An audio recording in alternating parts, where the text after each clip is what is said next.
Okay, we are in Mark, and we looked at authorship, and we concluded that most likely Mark was written by John Mark, who we see in the book of Acts. The place, where was the Gospel of Mark written? The most likely place is Rome. Almost all the ancient tradition points to Rome as the place where it was written. And here is some of the evidence. There are Latinisms in the book of Mark. Latinisms is where Mark will transliterate a Latin word for his Greek-speaking audience. At times, he even explains some Greek terms with Latin ones. A copper coin, a lepta, a fraction of a penny is a quadrantes, which is Roman coinage that Mark uses in his book. The palace, he calls the praetorium, which is a Latin word. From the fact that he translates Aramaic phrases, we know he wasn't writing in Palestine. So Rome is the most likely place where the Gospel of Mark was written. In terms of date, some of the tradition about the Gospel of Mark say that he wrote during the lifetime of Peter. This is from Clement of Alexandria. And some say it was after the death of Peter. Of course, it could have been that Mark began before Peter died and finished after his death. At any rate, we can probably say that it was written sometime before AD 64. Gundry dates it between 45 and 60. 45 really seems early, probably too early. But it was probably written around the time of the death of Peter and Paul.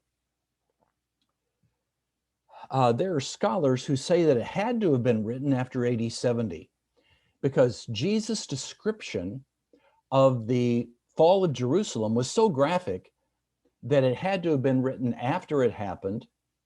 But you know, probably most of us won't buy that because we believe that Jesus was able to prophesy accurately about what would happen by the power of the Holy Spirit. And so Mark chapter 13 would not prevent us from saying that this was written before AD 64. Another bit of evidence is that Luke used Mark. And it seems that Luke was probably written around AD 64. So Mark would had to have been written before that. So probably we can say that it was written probably sometime before AD 64. The purpose of Mark. Why did Mark write his gospel? What purpose lies behind it? During the first quest for the historical Jesus, Mark was seen as the pure, unadulterated, non-theological gospel. Since then, it has been seen that Mark is also a theologian, and he wrote for a theological purpose. In fact, for some scholars, Mark is the most theologically sophisticated gospel. Very few introductions deal with the purpose of Mark's gospel. They have headings like labeled purpose and the like, but most of them never come out and really say what the purpose of Mark was. Gundry says, first of all, that his purpose was to bring non-Christians to faith in Christ.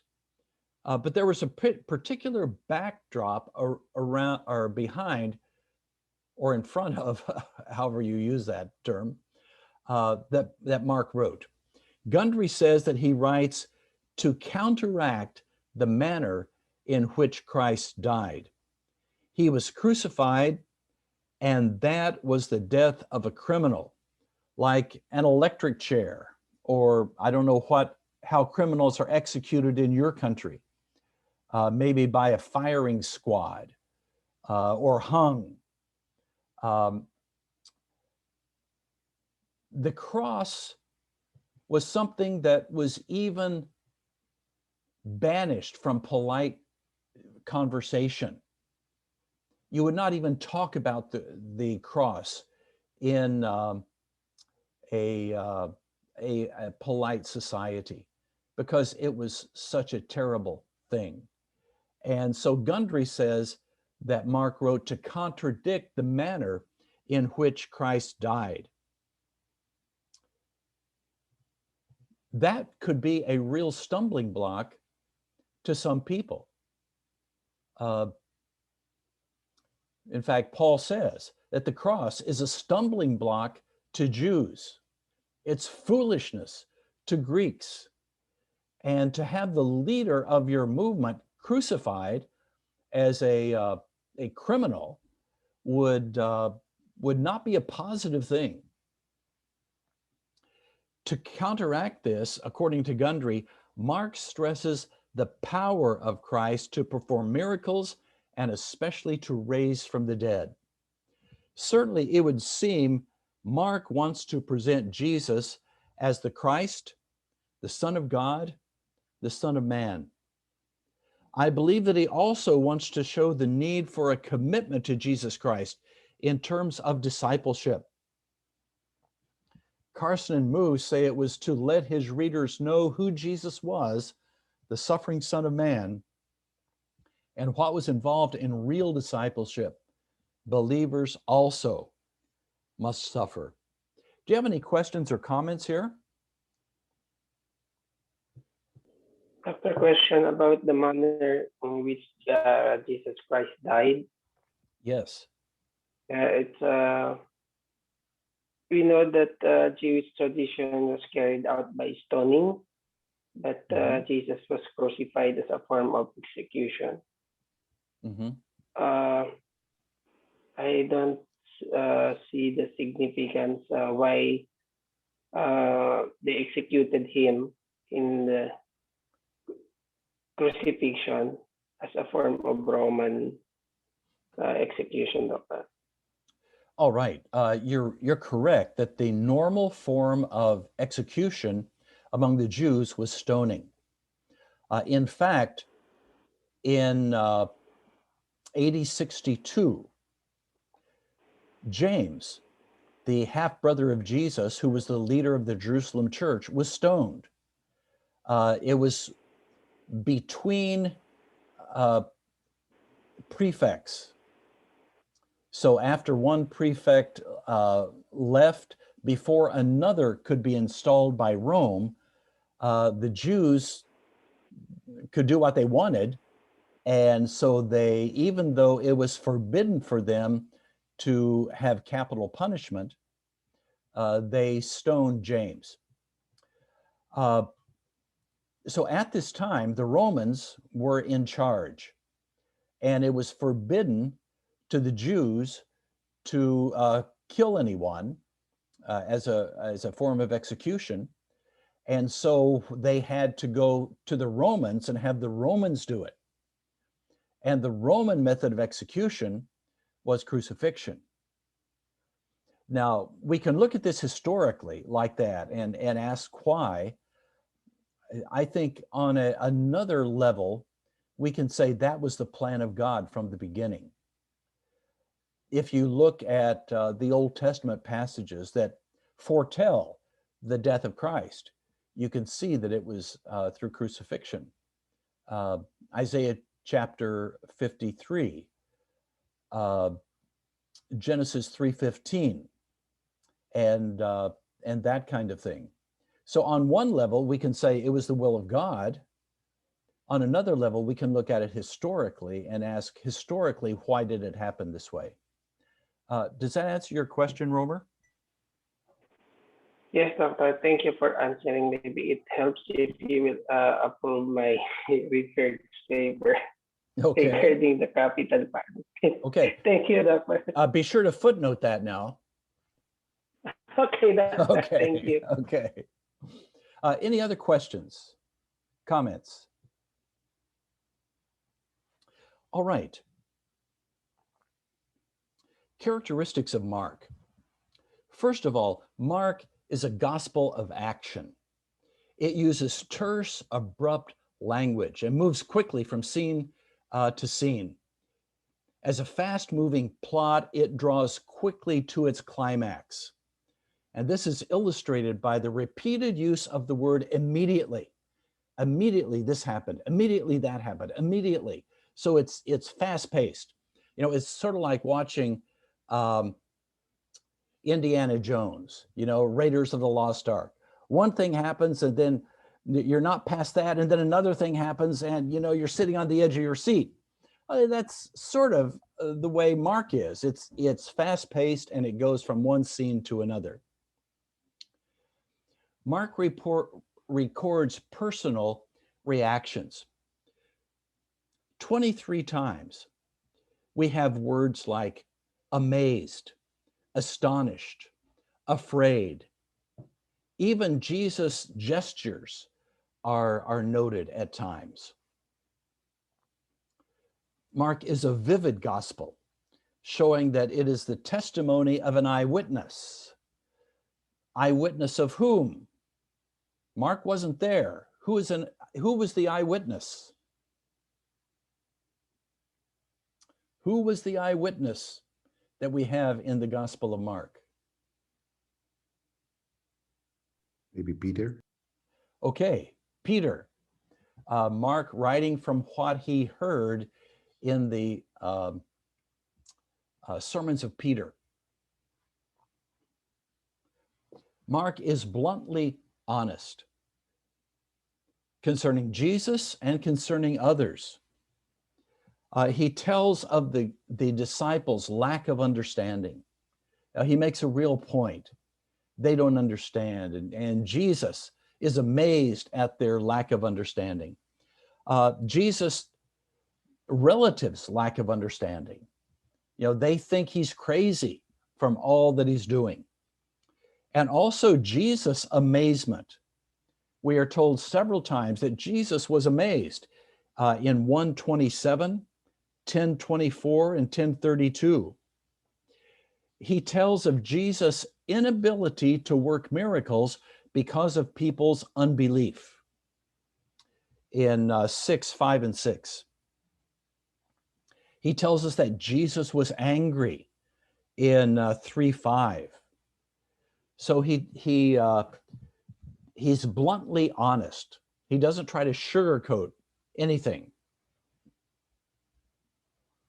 Mark puts an emphasis on the passion and resurrection of Christ. Over 40% of the gospel has to do with the passion, death, and resurrection of Christ. Mark shows Jesus as the Son of God. And several times in the book of Mark, in 1:1, in 1:11, in 15:39, he shows him as the Son of Man. Going back to Daniel chapter 7, in that line of thinking, he shows Jesus as the Redeemer. He came to seek and save the lost. He gives his life as a ransom for many. Luke Timothy Johnson points out that Mark uses patterns of three. There are three seed parables, three popular opinions about John, three popular opinions about Jesus, three predictions about the Passion, 3 failures of the disciples to stay awake in the garden, 3 denials of Jesus by Peter. But there is this pattern of 3 on a larger scale as well. Mark will tell a story and insert into it another story forming 3 parts. This is called intercalation. Intercalation. For example, look at Mark 3:20 to 35. It says, "Then Jesus entered a house, and again a crowd gathered, so that he and his disciples were not even able to eat. When his family heard about this, they went to take charge of him, for they said, 'He is out of his mind.'"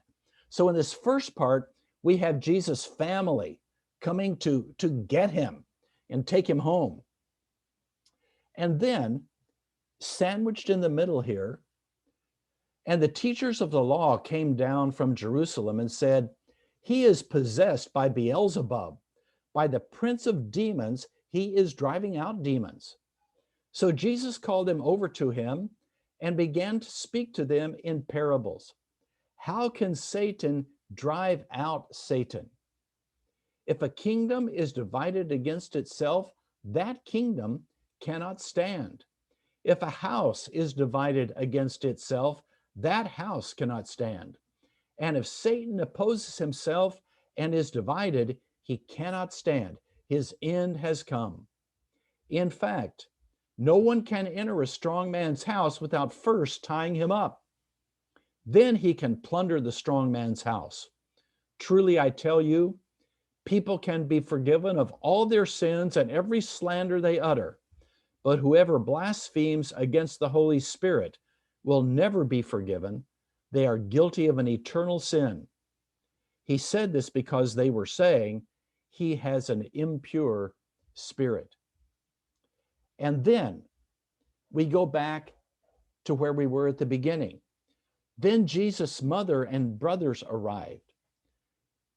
Standing outside, they sent someone in to call him.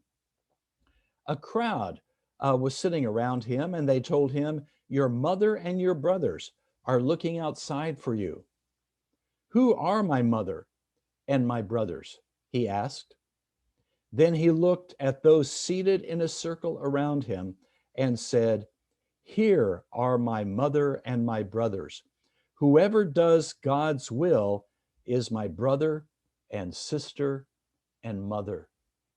So here we have the story of the family coming to Jesus to take him away because they think he is out of his mind. And then we have the story of the Pharisees saying that Jesus is operating by the power of Beelzebub.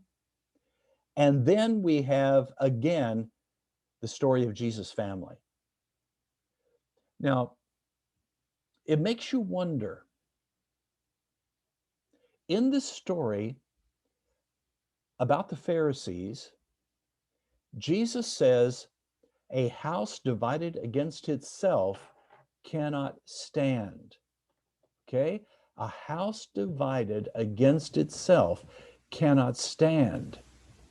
Right sandwiched in the middle of the story of Jesus' house, his household, his family. I wonder if there is a connection there. Interesting, something to think about. Mark also does this in a number of other places.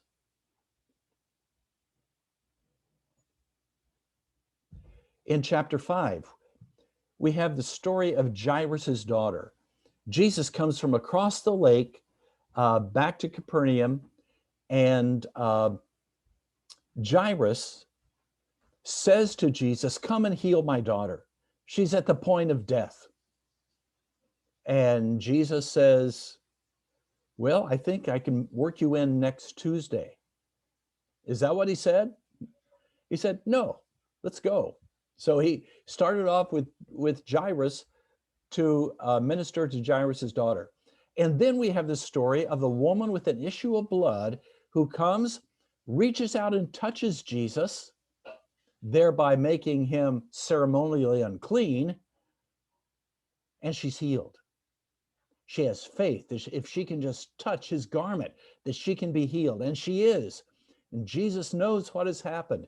He takes the time to minister to her, and then we have the story then of going on with Jairus, even after the daughter has died, and he raises the daughter from the dead. We have in chapter 6 the sending out of the 12, and then within that, the story of John the Baptist being beheaded, and then again the sending out of the 12. In chapter 9, we have the teaching about Jesus, and then the story of the exorcist, and then again the teaching, about children, and then the exorcist, and then resuming with the teaching about children. In chapter 11, we have the fig tree being cursed, and then the story about the temple, and then coming back to the fig tree and seeing it withered. In chapter 14, there is the plot to kill Jesus, then the anointing at Bethany, and then again the plot to kill Jesus. Later in chapter 14, we have Peter and the denial, and then Jesus before the Sanhedrin, and then it comes back to Peter. Johnson also points out that Mark has 3 declarations that Jesus is the Son of God. At the beginning, at Jesus' baptism, the Father says, "You are my Son, whom I love. With you I am well pleased." In Mark 9:7, at the transfiguration, in the middle of the gospel, the Father says, "This is my Son, whom I love. Listen to him." And then at the end of the gospel, in Mark 15:39, the Roman soldier says, "Surely this man was the Son of God."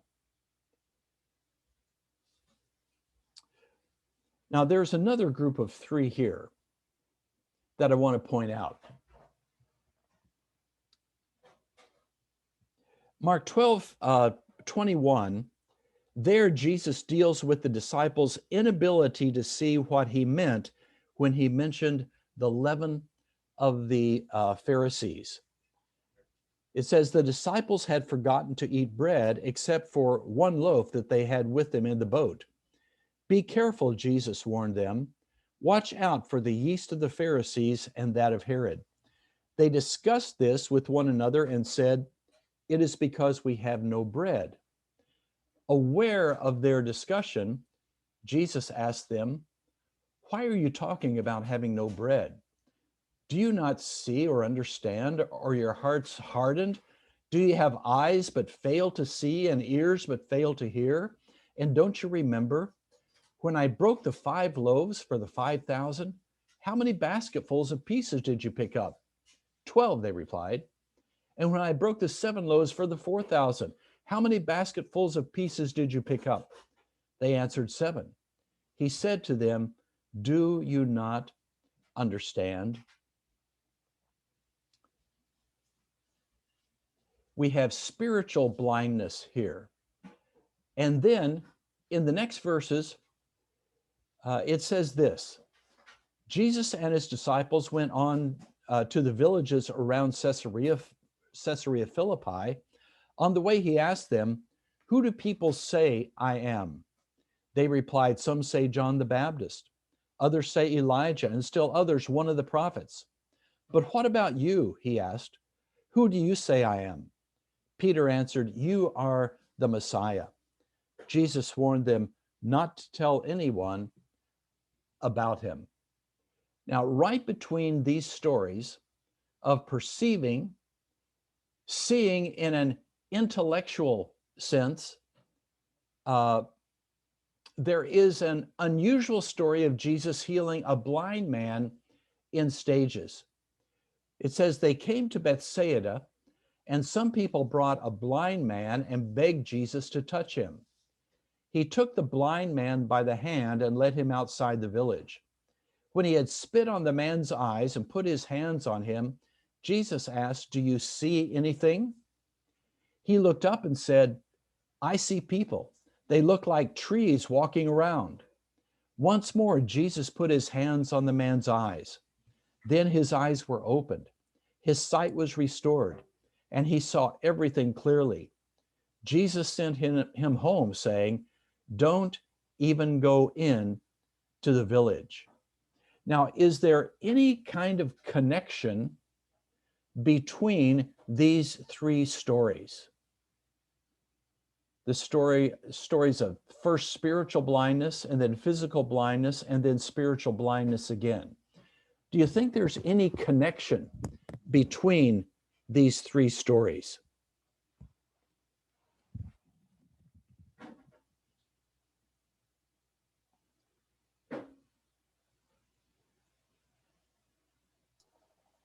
So blindness. What's that, Peter? Blindness. Okay, there is blindness in each story, isn't there? Okay. What about the connection besides this blindness between the stories? Look at the three steps.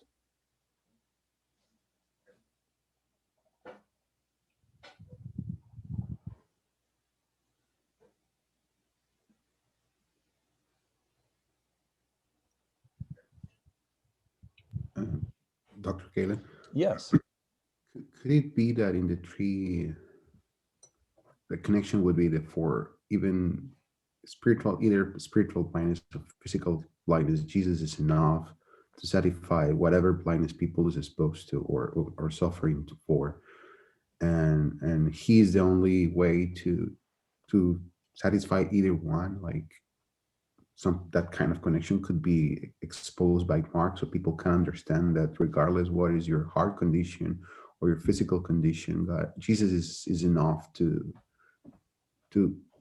save that. Okay. Okay. If you take the story here, thank you, Gustavo.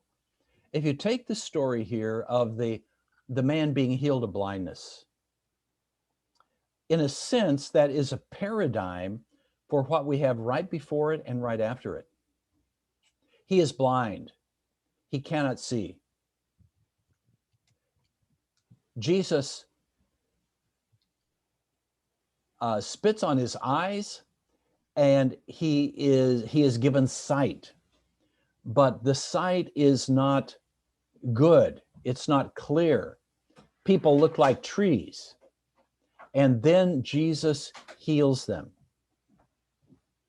We have here in this first part where Jesus talks about the leaven of the Pharisees. The disciples don't understand. They are, in a sense, blind to what Jesus is saying. He then, rather than touching them like he touched the blind man again, he explains to them what is going on so that they can see. They can see clearly then what Jesus was meaning by the yeast of the Pharisees. And then again, spiritual blindness in 8:27-30. Excuse me, sir. Yes.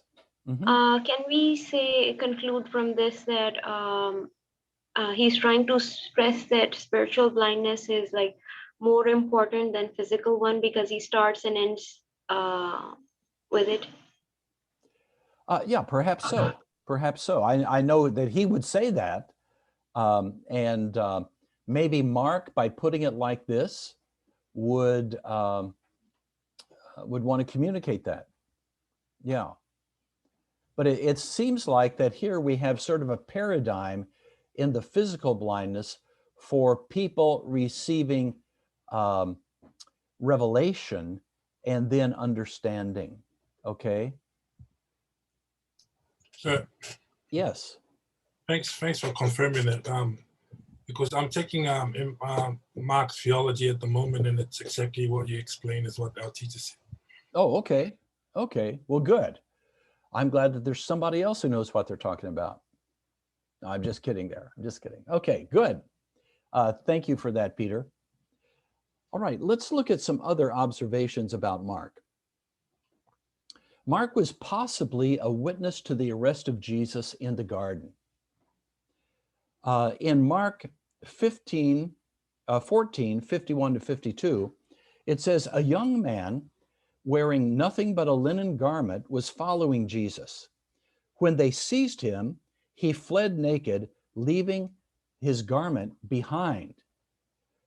Now, some people have speculated that this is a personal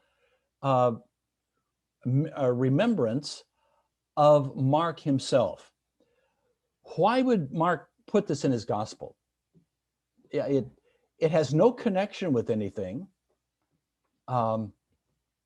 There's no follow-up at all, no prelude to this. It's just something that happens. Why would he put it in? Well, some people have speculated that this young man was Mark himself. Now, we have no evidence for this other than it appears in the gospel. So that is pure speculation.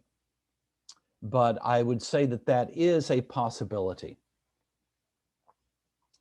Mark gives a fuller story of Simon of Cyrene, who was compelled to carry Christ's cross. In Mark 15:21, Mark mentions Simon of Cyrene, and Matthew and Luke do as well. Simon was compelled to carry Jesus' cross. But Mark includes something that Matthew and Luke omit. He tells his readers that this Simon was the father of Alexander and Rufus. Why would Mark identify this man as the father of Alexander and Rufus? Normally, if you were going to identify a person, you would identify him by his father, not his sons. Would the people who would be reading this gospel know who Alexander and Rufus were? Let's just look at a few things here in the New Testament possibly about all of this. In Acts 13, we see that one of the elders of the church in Antioch was a man by the name of Simeon called Niger. Simeon is a form of Simon, and Niger means the black one, as you might expect a person from Cyrene in northern Africa to be. Okay, so in Antioch, when Paul is there, before his first missionary journey, one of the leaders of the church in Antioch is Simeon called Niger. If we look at Romans 16:13, there Paul says, greet Rufus, chosen in the Lord, and his mother, who has been a mother to me too. Greet Rufus. Is it possible that this Rufus in Rome is the Rufus who was the son of Simon of Cyrene? Mark was probably writing for a Roman audience. So perhaps he was expecting the people that he was writing this gospel for to identify from their own experience who Rufus was, and then secondarily who his father Simon was. Could it be that it was at Antioch that Rufus's mother had been like a mother to Paul? Paul had never been to Rome at that point. Now, if all of this is true, it would show that carrying the cross of Christ there to Golgotha was a life-transforming experience for Simon of Cyrene. That from that point, he would have become a follower of Jesus Christ, that his sons would be following in his footsteps, and one of them was in the church in Rome, to which Mark wrote this gospel. Well, that is speculation. You know, we can't prove any of that is true. But I think it's fascinating that that in fact could be true. And I believe that there's pretty good evidence that it is. There's a similarity between Mark's gospel and Peter's sermon at the house of Cornelius in Acts 10. Another connection then between Mark and Peter. Okay, do you have questions or comments at this point? And of course, you're always free to ask questions. Just speak up.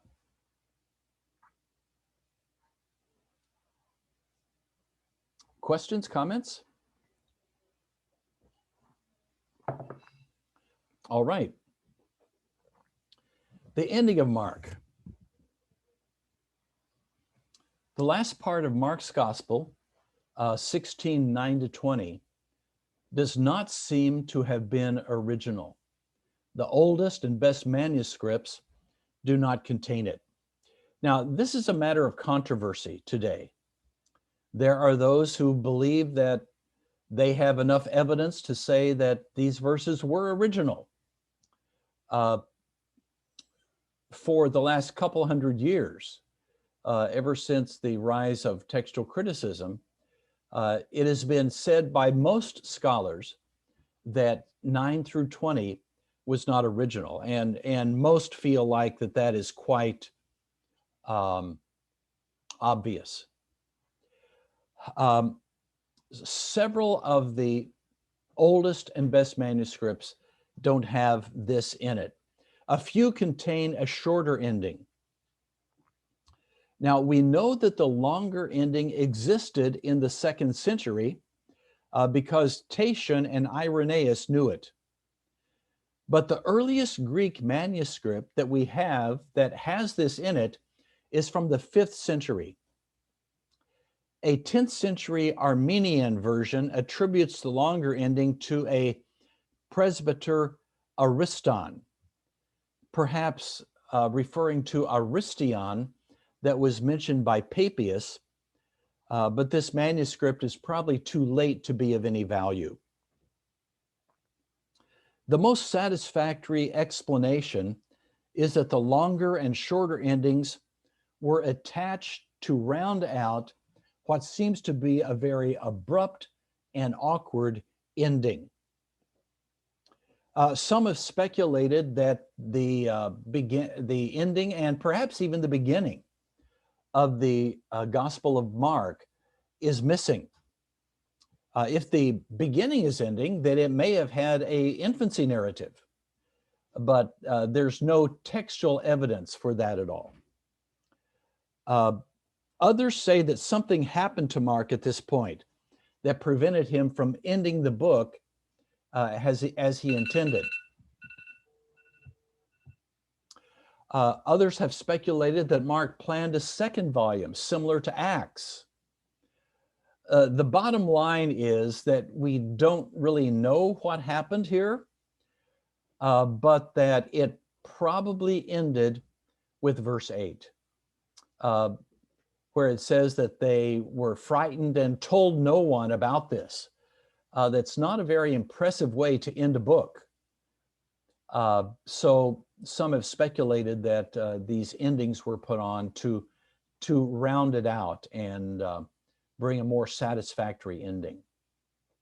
But again, it's a matter of debate today, and there are those who believe that 9-20 were actually part of the original. Questions, comments? Dr. Galen. Yes. Regarding the endings, Mhm. I was watching these Bible Project guys who do introduction to books, and one of them was, and even in one of the podcasts they have, he was suggesting that the ending, the abrupt ending, was intended that way because according to them, and I would like to hear what you think about it.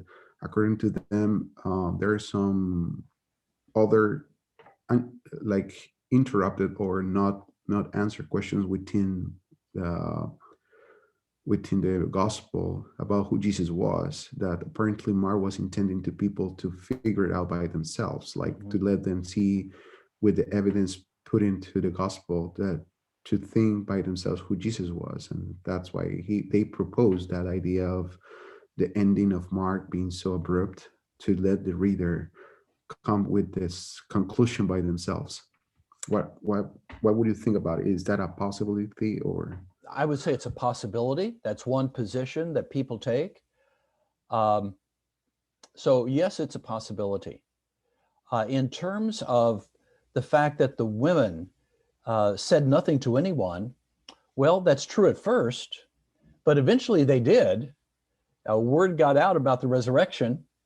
And yeah, me personally, I think that probably the last page of the gospel was lost. And it was on a scroll, probably. So it probably would be easy for it to get lost. It would had to have happened at a very early date, perhaps with the original autograph from Mark. But it is a perplexing thing. Now, you can go to, for example, on Facebook, there is a page called NT Textual Criticism, and they would argue strongly that this is original. There are a lot of King James only people there, you know.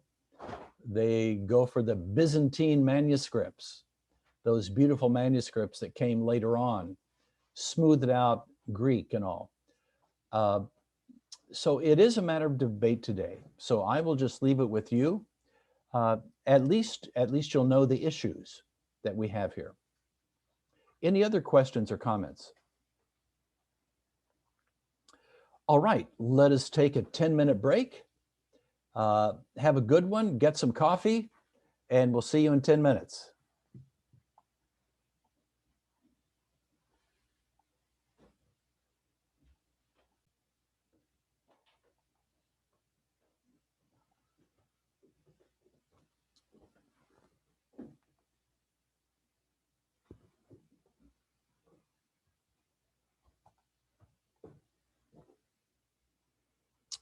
All right, let us look at the content of Mark. Excuse me. Papias said that Mark took the preaching stories of Peter and put them into his gospel, but not necessarily in strict chronological order. But the feeling that we get from reading the book is not that it's just a hodgepodge of stories. It rather has a historical chronological order. It moves from one place to another and culminates in the crucifixion and resurrection of Jesus.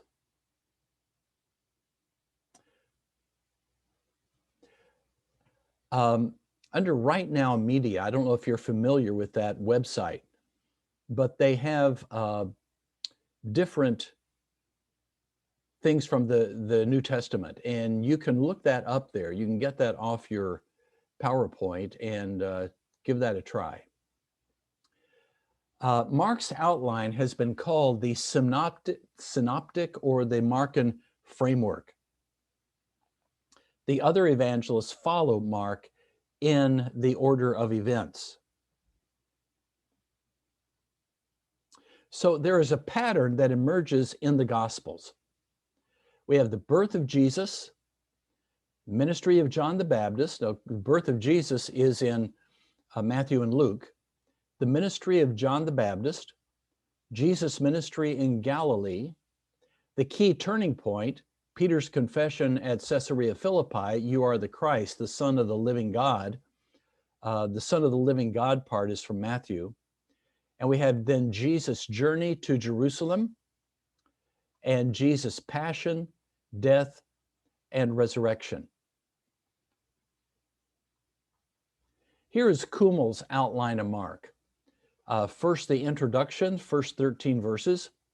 First part, Jesus in Galilee. Second part, Jesus' journeyings outside and inside of Galilee. Third part, Jesus' journey to Jerusalem. Fourth part, Jesus in Jerusalem. Fifth part, passion and resurrection narrative. This is basically what we have in all the synoptic gospels. We have infancy narratives at the front in Matthew and Luke, but they all follow Mark here in giving basically the same outline. Galilee, Caesarea Philippi, journey to Jerusalem, and then Jesus in Jerusalem, all the way through the resurrection or ascension.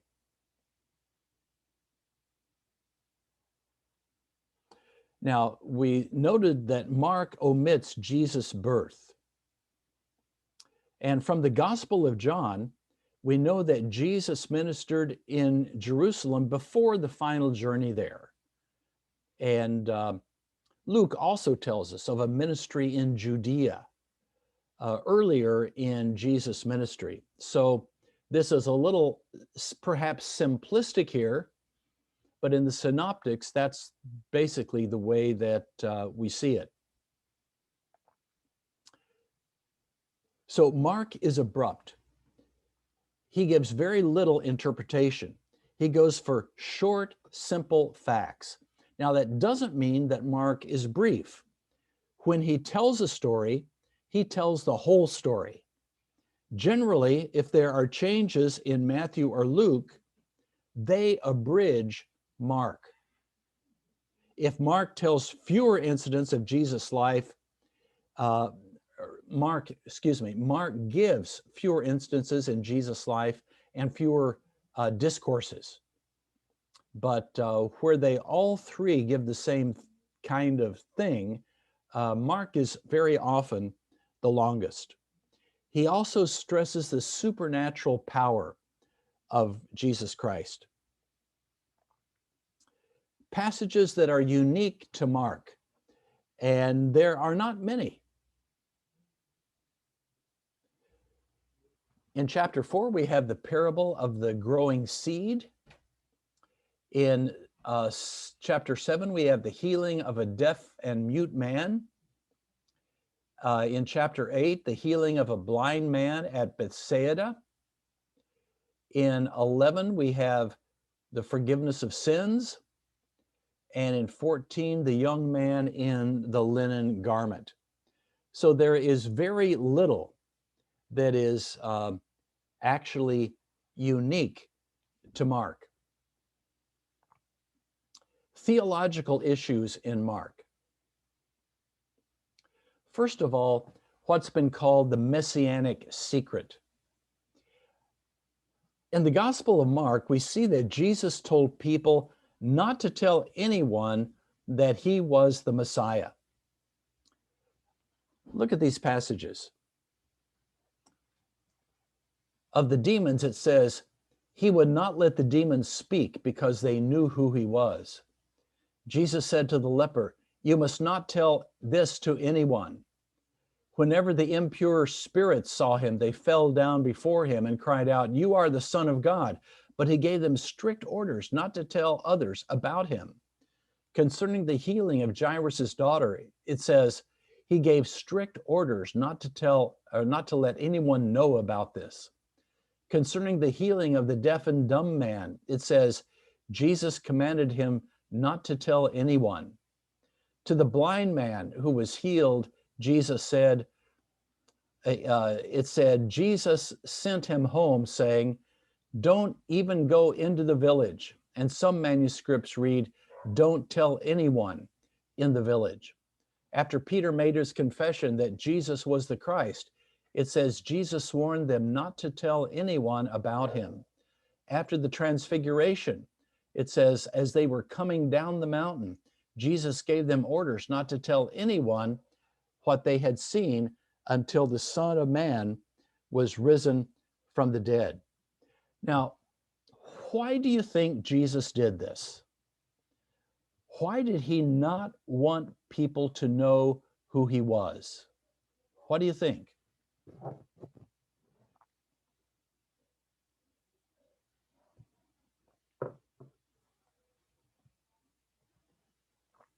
What do you think?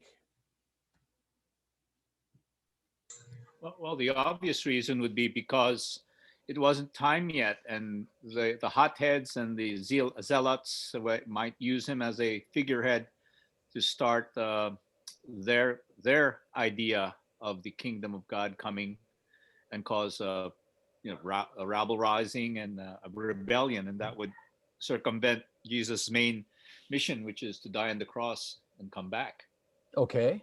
For political reasons also, and sociology. Okay, yeah, good insight there. What do the rest of you think? What ideas do you have? Yeah. Yes, doctor. Yeah. Mm-hmm. Yes, just like Pastor Vida said that he has always said that even his mother before that the hour has not come yet. So he's just abiding into the will of God in submission to whatever is the the ultimate purpose for this salvation as the Messianic King that has been sent to the world. Mm-hmm. Okay. Good. Yeah. What do you think the average person in Israel at this time thought the Messiah was going to be like?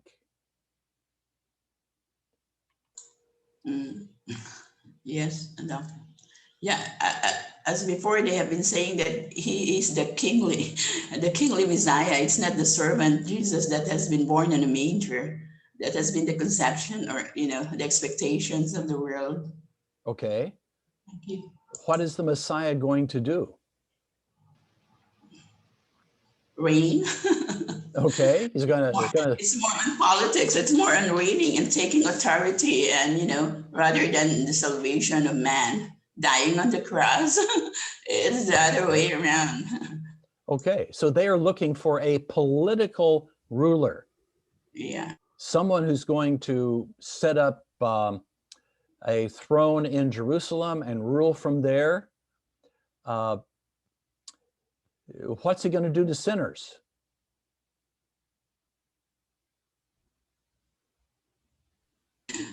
The sinners get what they deserve, the wrath of God, but it was not. It was the grace, which is the fulfillment of the Old Testament.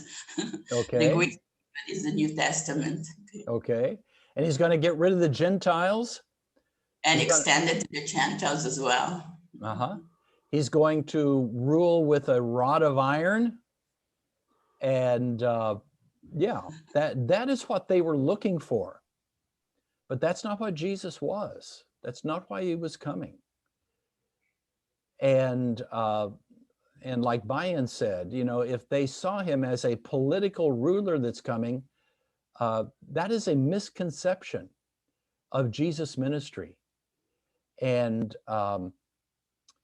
he didn't want that happening. At one point, they were going to force him to be king.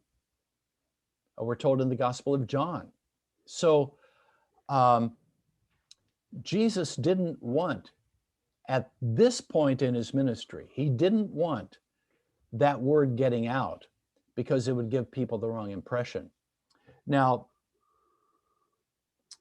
a scholar by the name of William Vreda in the early 20th century proposed what he called the Messianic Secret. His theory was that Jesus did not claim to be the Messiah and was not seen as the Messiah during his lifetime. Okay, I found this on the web, for was that Jesus did not claim to be the Messiah. Check it out. You have to love Siri. Siri came on. You gotta love Okay. city. Well, I must have said Heysiri, and it hurt me. Or maybe she thought Messianic Secret was the other thing. Okay, anyway. Because of that, he never told anyone to keep the secret. But after his life, the church did see him as the Messiah. How can they explain this? It was perhaps an embarrassment that they were ascribing to Jesus something that he didn't claim for himself. So they came up with the Messianic Secret. Jesus wasn't seen as the Messiah because he told people not to spread the word. That is Vreda's Messianic Secret, the idea of the Messianic Secret. But in fact, that does not go with the facts. At times, Jesus does tell people to spread the word about his ministry. He enters Jerusalem to the acclaim of the crowds who quote messianic psalms. So at that point, he was ready to make known his messiahship. At his trial, Jesus claimed to be the Messiah. So I wanted you just to know this phrase, Messianic Secret. What does it mean? Note that this is the theory of William Vreda, and that he says Jesus never really told anybody not to tell anybody, but this was the invention of the church so that they won't be embarrassed because they called Jesus the Messiah when Jesus himself didn't call himself the Messiah, okay? That is Vreda's theory of the Messianic Secret. So I just want you to be aware of that. The scholarly world has largely rejected Vreda's Messianic Secret theory because Mark will have nothing of a non-Messianic Jesus. And that is from Kümmel, who is a liberal himself. There are, however, some who have recently followed in his footsteps, such as Burton Mack and John Dominic Crossan. Basically, they say that Mark is fiction, when in reality, their theories are the real fiction. So, number one, the Messianic Secret. Number two, requirements for discipleship. Here, Mark clearly spells out what is required of a person to be the disciple of Christ. In Mark, excuse me, sir, I have a question. Yes. So when Kümmel says non-messianic, does he mean it in the way the Jews expected it, or the other way around? The other way around. Okay. Yeah, Jesus was the Messiah. Mark tells us that. And so Kümmel says that Mark will have nothing of a non-messianic Jesus. Jesus is the Messiah. Okay, in the real way, not in the way that they were expecting. Yeah. In Mark 8:34, it says, "Then he called the crowd to him along with his disciples and said, 'Whoever wants to be my disciple must deny themselves and take up their cross and follow me. For whoever wants to save their life will lose it.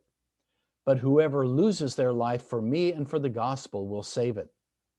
What good is it for someone to gain the whole world, yet forfeit their soul?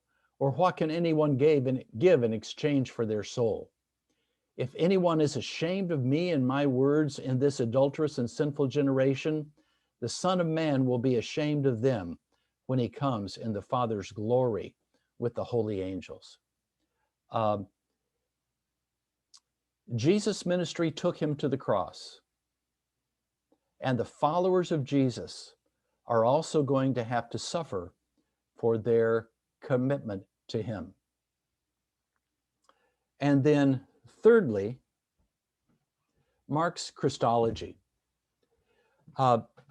there are those who say that Mark has a very human and not a divine Jesus. But Mark's gospel begins this way.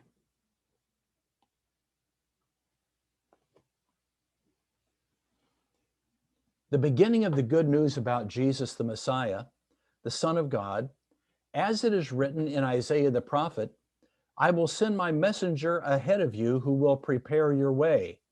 A voice of one calling in the wilderness, prepare the way for the Lord, make straight paths for him. Okay, who is the messenger here in Mark's gospel? This messenger ahead of you who will prepare your way. Who does Mark tell us that this messenger is? John the Baptist. Okay, exactly, John the Baptist. And who is he preparing the way for, according to Isaiah? The Messiah. Is it the Messiah? The king. Well, the promised king. The promised king? Okay, thank you, Gustavo. What does the text say? The Lord. The Lord. The Lord. Prepare the way for Yahweh. Make straight paths for him. The prophecy about the messenger who prepares the way is fulfilled by John the Baptist. In its original context, the messenger is preparing the way for Yahweh, the Lord. In Jesus' coming, the prophecy about the coming of Yahweh is fulfilled. So what does this say about who Jesus is? He fulfills the prophecies about Yahweh.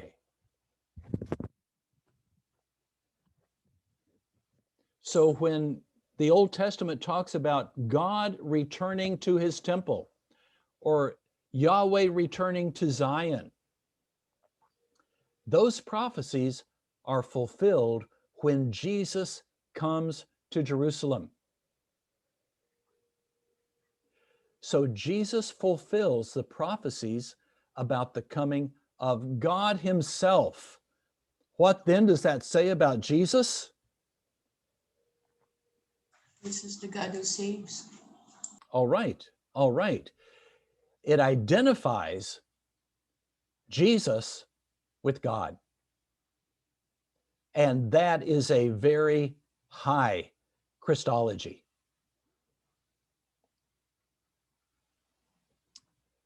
All right. Questions, comments here?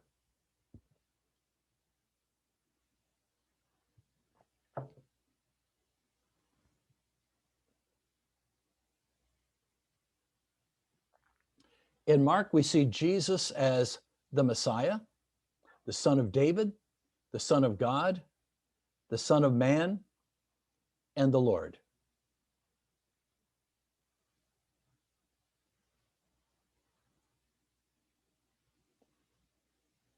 Okay.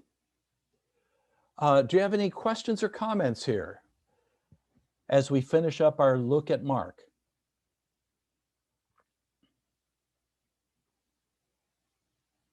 Questions, comments?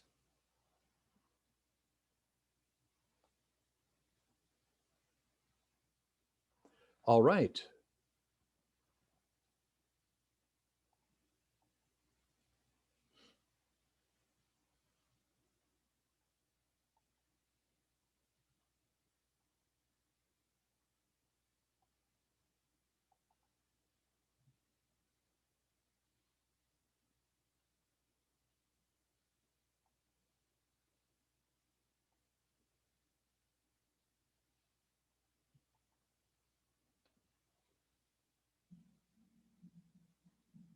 Okay, we will go to the Gospel of Luke. First of all, some general information about Luke. The Gospel of Luke is unique in that it is the first part of a two-part composition. The second part is our book of Acts. When you study the two, you really can't separate them. So often they are studied together as a unit called Luke Acts, or the theology is looked at as the theology of Luke Acts. The Gospel of Luke is the longest book of the New Testament.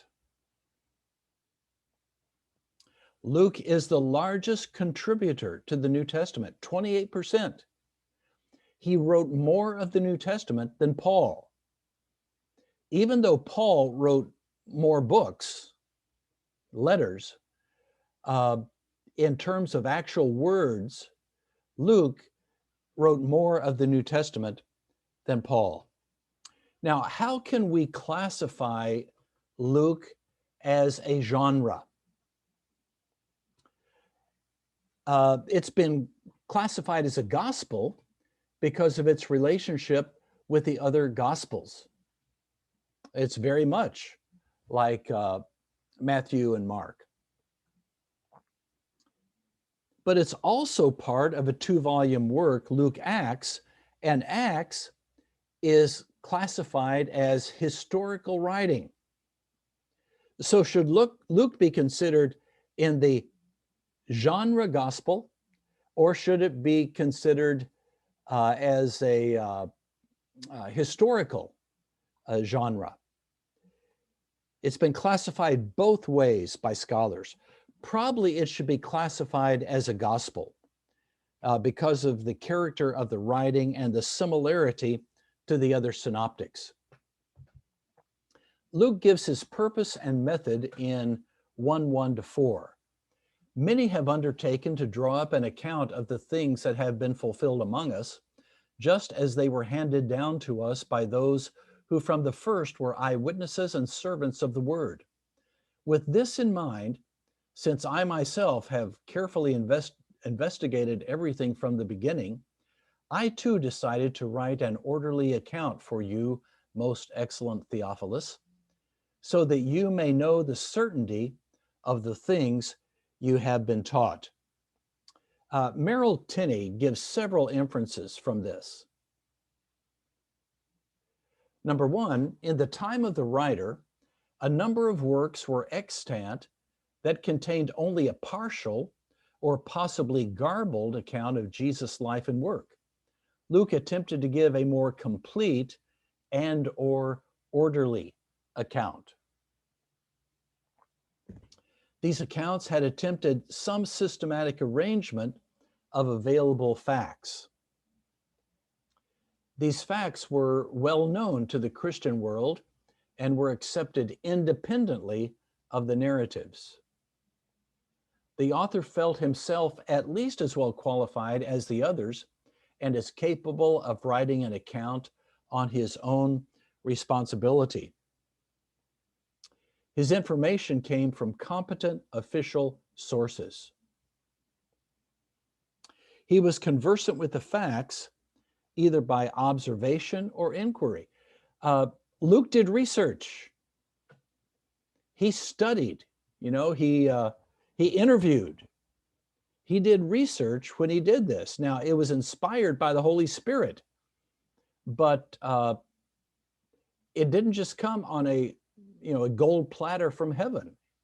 He researched and did his work. Luke's knowledge covered all the major facts. He professed to write accurately and in logical order, not necessarily chronological order. Luke's addressee was probably a man of the upper class, Theophilus, which meant literally lover of God or loved by God. This addressee had already been informed orally concerning Christ and needed further instruction to stabilize him and convince him of the truth. Luke's obvious purpose was to give to his friend complete knowledge of the truth. Now, who was Theophilus? There are those that say that there was really no such person as Theophilus, but it was intended for everyone who loved the Lord. But to use the term most excellent in describing him probably speaks against this theory. This is a manner of address used for those in authority or those highly respected. It was used in Acts of Felix and Festus. So it seems that Theophilus, a Gentile of social rank, was a recent convert who had received some instruction about Christianity. Further, it seems that this prologue is really a dedication to Theophilus, like we see in other ancient literature. What is Luke's purpose here? Luke writes for Theophilus in his own words that you may know the certainty of the things you have been taught. So it was to give certainty regarding the life of Christ to Theophilus and anyone else who might read the gospel. Gundry says that his purpose was to convince his audience of the gospel's reliability. He also says that Luke wanted to establish the religious piety, moral purity, and political innocence of Jesus and his followers. And this is what Carson and Moo say. Why should Theophilus think that Christianity is the one right religion out of all these alternatives? Why should he think that Christians and not Jews constitute the true people of God, those who are the true heirs of God's Old Testament promises? Why, to put the matter at the most fundamental level, should Theophilus continue to believe that God has revealed himself decisively in Jesus of Nazareth? Luke's gospel, along with the book of Acts, was intended to answer these questions and to give converts to the faith a reason for the hope that is within them. So, to establish Theophilus in the faith, to let him know for sure that God was acting in Jesus and that those who are the true people of God are the followers of Christ. Kümmel says that Luke's purpose is to awaken in Theophilus and in the readers generally, by means of trustworthy reproduction of the narratives, complete trust in the contents of Christian teaching. Now, these purposes assume that Theophilus, or at least the people that he represents, the readers, that they are Luke's audience. Achtemeyer, Green, and Thompson, however, say that Theophilus was not the audience, but was rather the patron. The patron would be the financier of the project, but not necessarily one who was the intended audience. They say, thus the quest for the historical Theophilus then is a blind alley in the search for Luke's audience. Achtemeyer, Green, and Thompson say that Luke's purpose, is to strengthen the Christian movement in the face of opposition by ensuring them that their interpretation and experience of the redemptive purpose and faithfulness of God, by calling them to continued fidelity and witness in their service of the kingdom of God. Was Theophilus the person for whom Luke was writing? Well, it seems like it was. Now, Achtemeyer, Green, and Thompson say, no, he was the patron, the one that financed Luke's project. Most people would not agree with that. Most scholars would say that Theophilus was the intended recipient here, and not only him, but everyone else then who would benefit from what was written for Theophilus. Mhm. Okay. Do you have questions or comments here? Yeah, quick question. Considering Yes. Luke's background as a medical slave and a Gentile and a learned person, his writing the way he did about the purity of Christ and the historicity of the events would appeal more to the Gentiles of that time, because otherwise they would just say Jesus, just like they did say, is just another extension of the Jewish fable of Okay. the mythology of the Jews, which again didn't hold a lot for your average Gentile.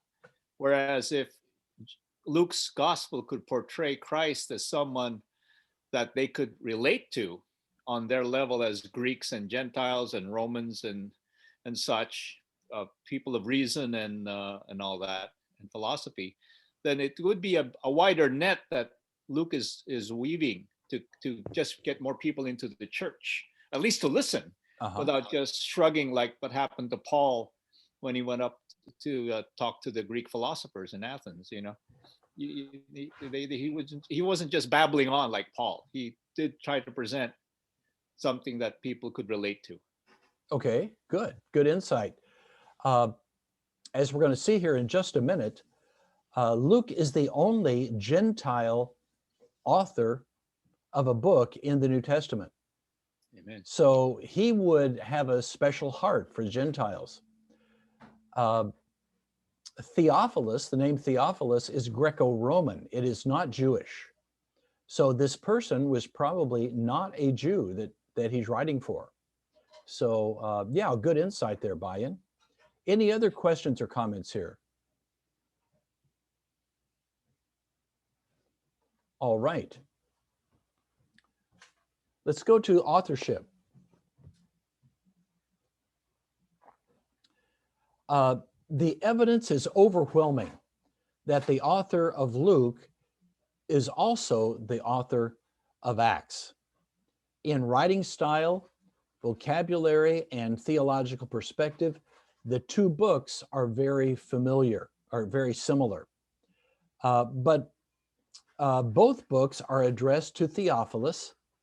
And in fact, Acts 1:1 refers to the former treatise, which surely must have been the Gospel of Luke. So if you can identify the author of one, you can identify the author of the other. The Western reading of Acts 11:28 indicates that Luke was in Antioch during the early days of Paul and Barnabas's ministry. It seems that reading is not original.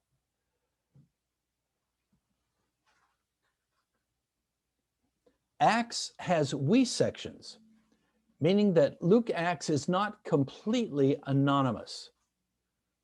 Now, who can tell me what a we section is? What do we mean by we section?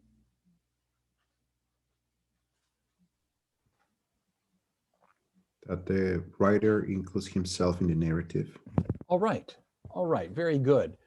So he goes along saying they, them, and then he switches all of a sudden to we and us. That gives an indication now the author is part of the story. He is there during the time that this part happens. And then it will go back to they and them, and then it will come back to we and us. So it's not completely anonymous. We know something about that person, even though we don't have him giving his name and introducing himself. We first see the author refer to himself in an undisputed way here in Acts 16:10, which begins the first we section, and it goes from 16:10 to 16:17. We have 8 verses there. So this section begins in Troas and ends in Philippi. So it seems that the author of Acts joins Paul in Troas And then he stayed in Philippi when Paul went on, perhaps to pastor the newly formed church there on Paul's second missionary journey. The next we section then begins at 20 verse 5. At this time, Paul is on his third missionary journey, coming back through Macedonia and no doubt Philippi, on his way to Jerusalem. So when Paul comes back through Philippi, Luke again joins him. And this we section continues until Paul gets to Jerusalem in 21:18. The final we section goes from 27:1 to 28:16, and it covers Paul's journey to Rome. What was the author's identity? What can we tell about this author? It is evident that the author of Luke Acts was a companion of Paul's who was with him during his imprisonment in Rome. Since we know that the author was with Paul in Rome, we can look at the prison epistles of Paul and see who was with him in Rome. There were Epaphras, Timothy, Epaphroditus, Tychicus, Onesimus, Aristarchus, Mark, Jesus called Justus, Luke, Demas, Crescens, and Titus. Okay, all of those people were with Paul at one point or another. Tychicus, Timothy, Aristarchus, and Mark are mentioned in Acts in the third person, so they are eliminated. Epaphras and Epaphroditus did not arrive with Paul, and so they could not have written in the first person account of the shipwreck.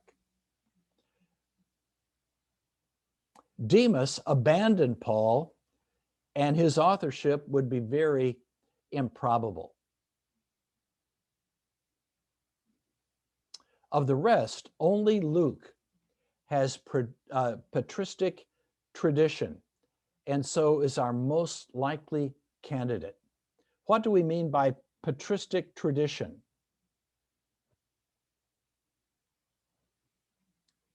Patristic tradition.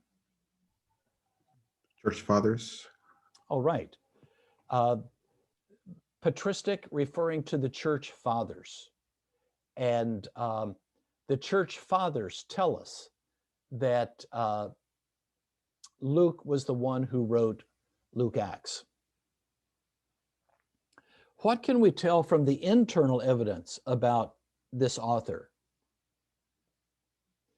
Number one, he was a Gentile. In Acts 1:19, Luke tells of the field that was bought with Judas's blood money. He reports that it was called Akeldama, which is Aramaic for field of blood.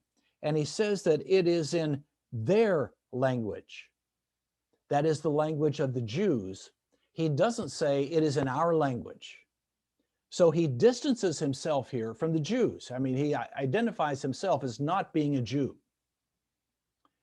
Next, we see a fondness for the city that some people think that they see this in Luke. And except for Jerusalem, Jews generally did not have the same fondness for the sea. Let me just give you another couple things. The same could be said for the city. A fondness for the city, and then a fondness for the sea. If you look at the Old Testament, you will see that the Jews, ever since Jonah, do not have good feelings about the sea. It's a place of fear. It's a place of destruction. And it seems that Luke was just the opposite. And in Colossians 4, Paul lists several people, and then he says that they were the only Jews who were with his fellow workers, or who were his fellow workers. Then he tells of some others whom we must assume are not Jews, and among them, he mentions Luke.